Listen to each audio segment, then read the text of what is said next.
Whoa!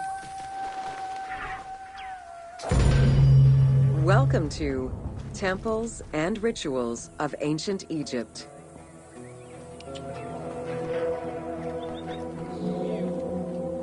During rituals and festivals, the god was carried on a solar barge between the areas of a temple or the temples of different cities.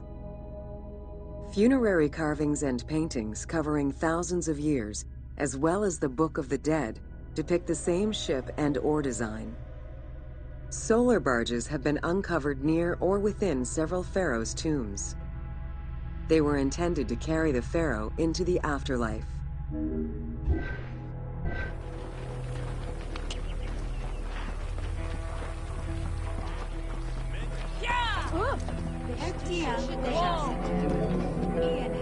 Ancient Egyptians believed that Ra, the sun god, traveled the skies in a boat known as the solar barge. The solar barge was believed to cross over to mythological lands.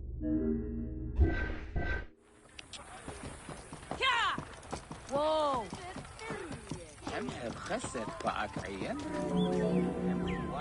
The god Ra believed mankind was conspiring against him. He ordered Sekhmet, the lion-headed war goddess, to kill all humans. To his chagrin, Ra quickly realized that with all humans gone, there would be no one left to worship him. In order to stop the rampaging Sekhmet, beer was brewed and dyed red with pomegranate juice to resemble blood. Sekhmet drank every drop of the brew she could find, eventually passing out drunk. When she awoke, she was calmer, and her lion visage had changed into Bastet. The Festival of Drunkenness was celebrated in honor of that myth.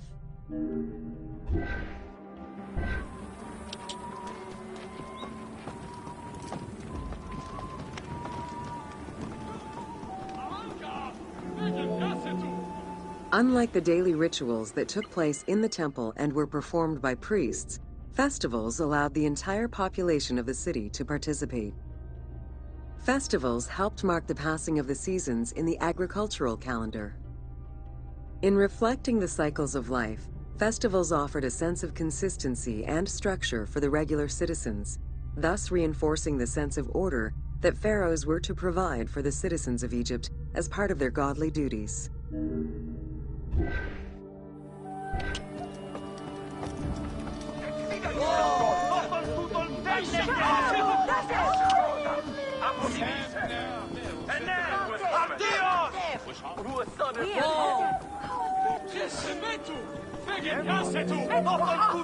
The importance of these festivals is demonstrated by their longevity.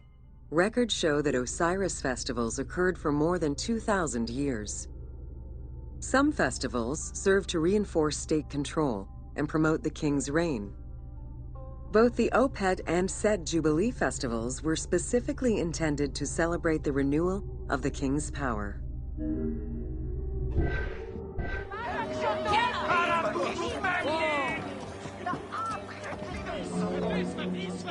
The temple hierarchy consisted of high priests, several types of priests, scribes, and servants. The high priest was known as the prophet. Some divinities had up to 4 prophets, and they were the ones to perform the most advanced and complex rituals.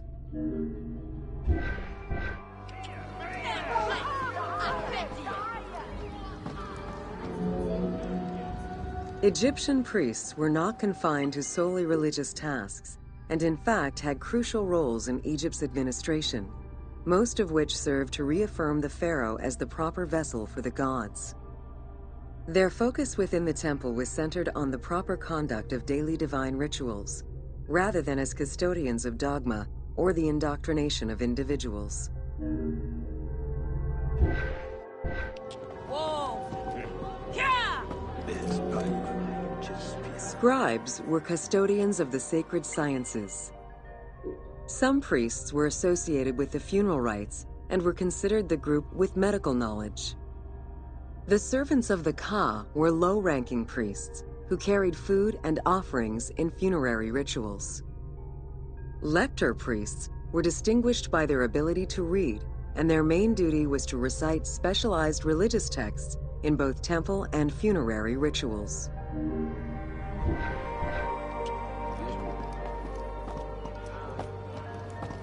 Yeah! Whoa!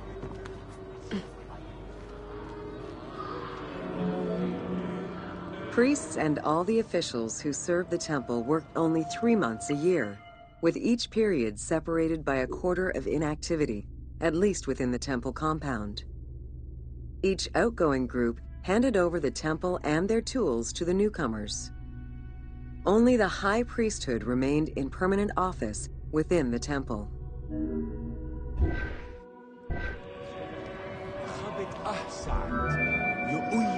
The most sacred part of the temple was referred to as Jeser Jeseru, the Holy of Holies.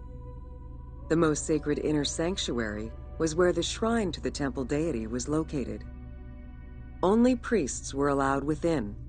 Offerings were given and rituals unseen by even the pharaoh were performed. While the team chose to allow any character access to this space in some game temples, normally it was reserved for priests alone.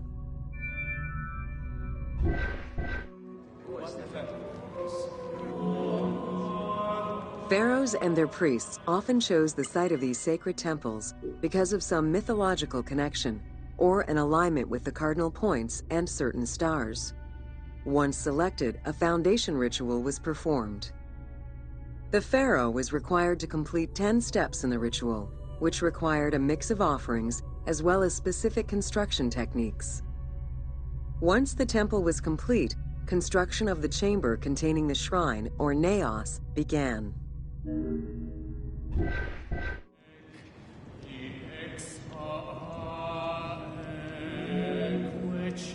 The naos was where the god statue stood. The representation of the deity was usually in stone or wood and decorated with gold, silver, and precious stones. Smaller temples had only one naos, while larger complexes, such as the Temple of Karnak, had many chambers to honor gods, such as Amun, Ptah, and Osiris.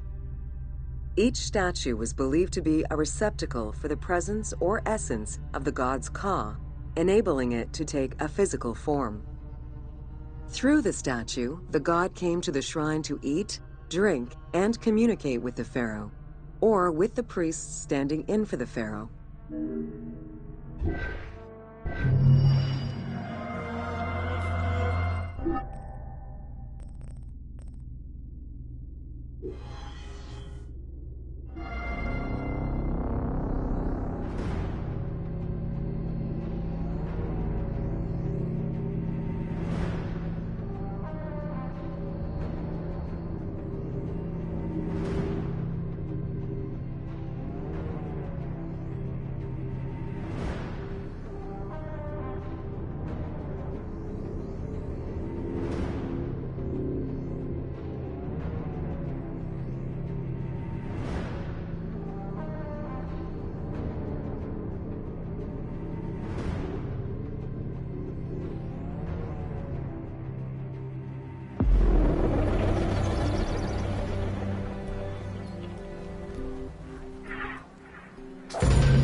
Welcome to Temples and Priests.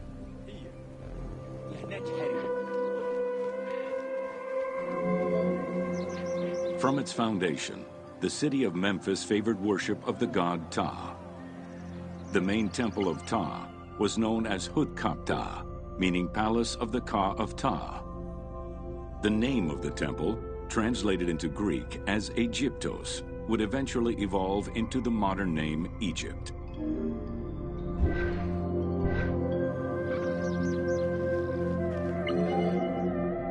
Temples were the center of religious, political, and economic life in ancient Egypt. These sacred places were viewed as the literal home of the gods and goddesses. As such, every aspect of them required care and reverence, all of which was accomplished through elaborate ritual.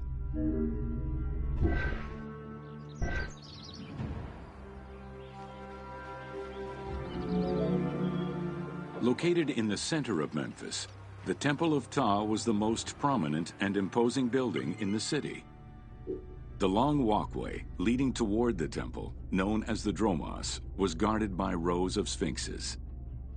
The entire sacred area was designed to keep the statue of the god protected, deep within the sacred enclosures that surrounded it.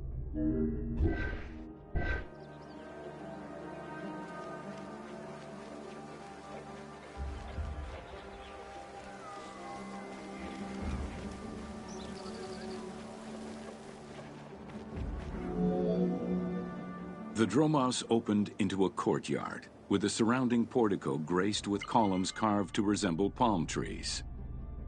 During special festivals, the general population was allowed to enter this location, but under no circumstances would they be allowed into the sacred spaces beyond the courtyard.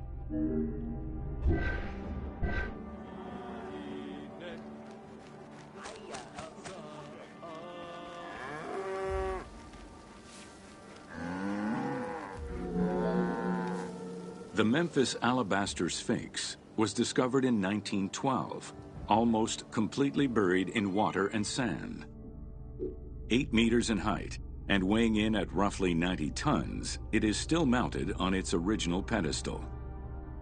Though it is called the Alabaster Sphinx, it was in fact carved from common calcite rock, which is similar in appearance and texture to alabaster.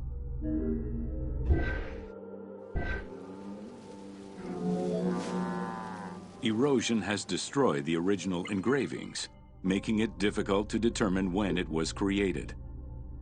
Egyptologists believe that its facial likeness resembles Amenhotep II, and so it could have been sculpted somewhere between 1700 and 1400 BCE. It is believed that this monument once stood outside of the Temple of Ptah and was integrated into subsequent extensions to the complex.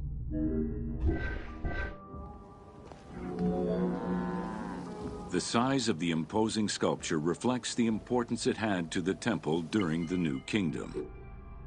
This Sphinx is one of the few remaining artifacts from the ruins of Memphis to survive.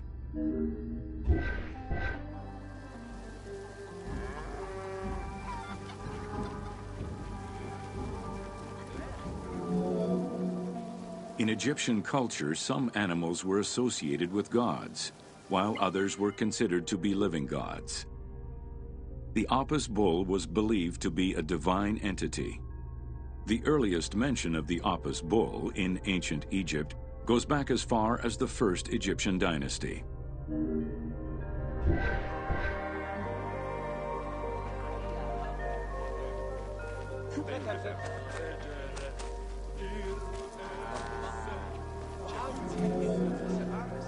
Originally the symbol of fertility, the Apis bull was linked to the god Ra, with the image of the sun carried between its horns.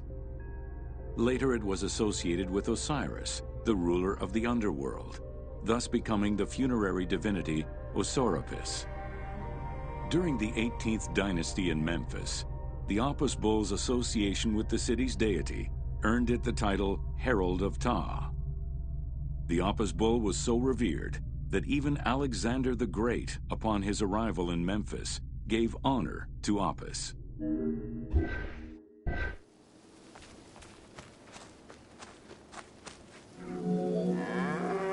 The Apis bull lived with its harem in a sacred barn located in an enclosure in the Temple of Ptah. Each bull bore 29 signs representative of its divinity.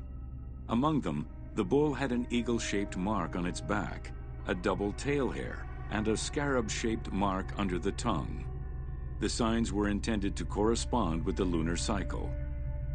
After its death, Egyptians would search for its reincarnated form among the livestock.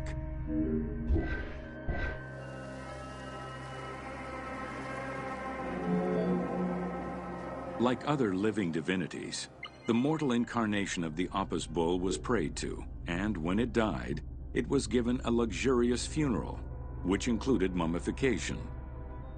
Until the reign of Ramses II, the Apis bulls were buried in individual graves in Saqqara. During the 26th dynasty, the bodies of the bulls were buried in enormous stone vats in the underground corridors of the Serapeum of Memphis.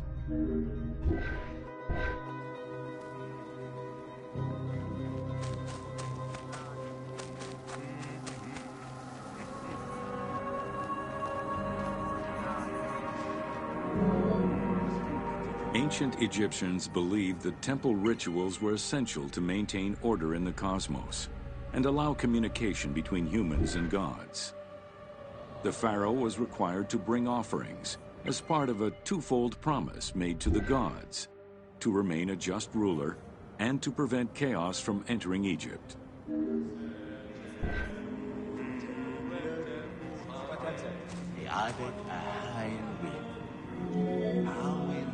Details of the ceremonies found on temple walls provide a thorough overview of the stages of the daily ritual. Performed 3 times a day to mirror human mealtimes, each step of the highly symbolic ceremony was accompanied by specific recitations, many of which referred to mythical events.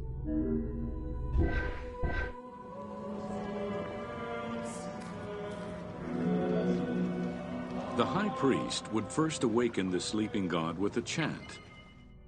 Then the seals of the shrine's doors were broken and the bolts drawn back. The act of swinging open the doors was a symbolic gesture where sight was granted to the deity. The priest would then bow and kiss the ground.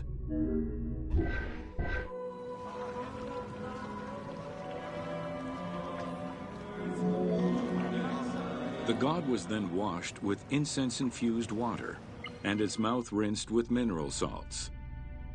The cleansing was followed by adorning the statue with jewels and royal garments. The final ritual required the priest to sweep away any footprints in order to prevent evil from approaching the god.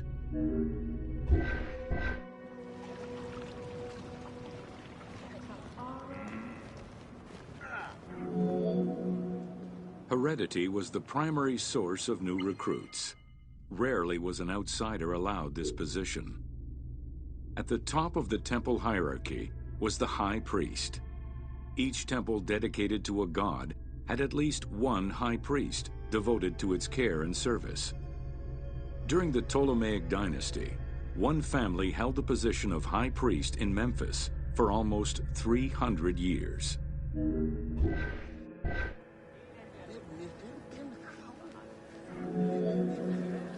High priest candidates made their way up the ranks of the temple hierarchy. The one chosen to occupy the lofty position of high priest was usually confirmed by the pharaoh. Several of the high priests were also important officials in the government. Families sharing the highest priesthood titles tended to make many alliances, thereby gaining more land and wealth. Shifting balances of power sometimes resulted in more or less open conflicts between the priesthood and the pharaohs.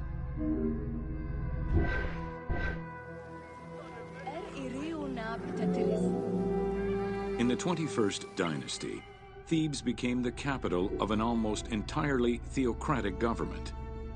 The city was headed by king priests who spoke and governed in the name of the god Amun, in open opposition to the ruling pharaohs. These king priests caused a massive decentralization of power, known as the Third Intermediate Period.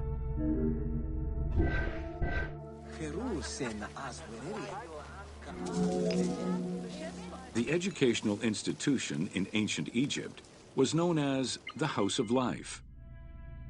Attended by the offspring of the elite and the clergy, it was a place tailored to the social status of its attendees. The earliest references to this type of institution date back to royal decrees of the Old Kingdom.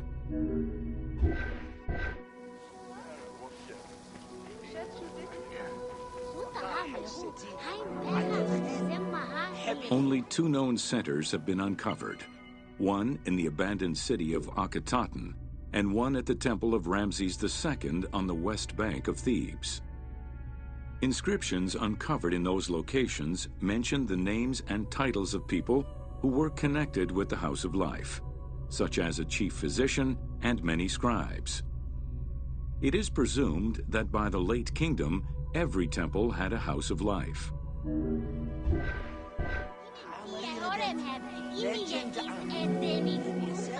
The House of Life offered training for the elite, destined for occupations such as astronomers, doctors, veterinarians, diplomats, architects, translators, or theologians.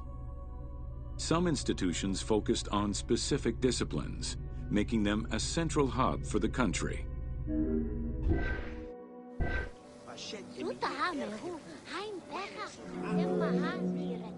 Not limited to instruction for young students, the House of Life was a source of reference for many scholars, with rooms dedicated to papyri of many disciplines.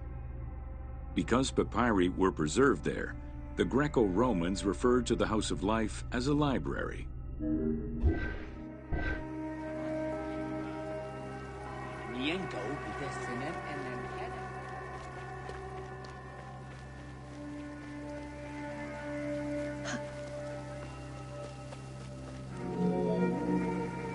Ancient Egyptian economy was based on an unequal system of redistribution of goods. The state of Egypt collected the crops, and the temples distributed them throughout the provinces. Since the only people capable of counting and ensuring a fair redistribution were the educated scribes, this meant that the temples played a pivotal role in this process.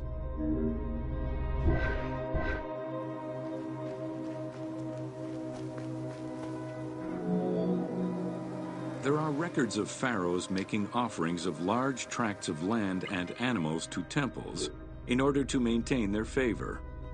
Ramses III offered generous gifts to the temple of Amun in Karnak in such a manner.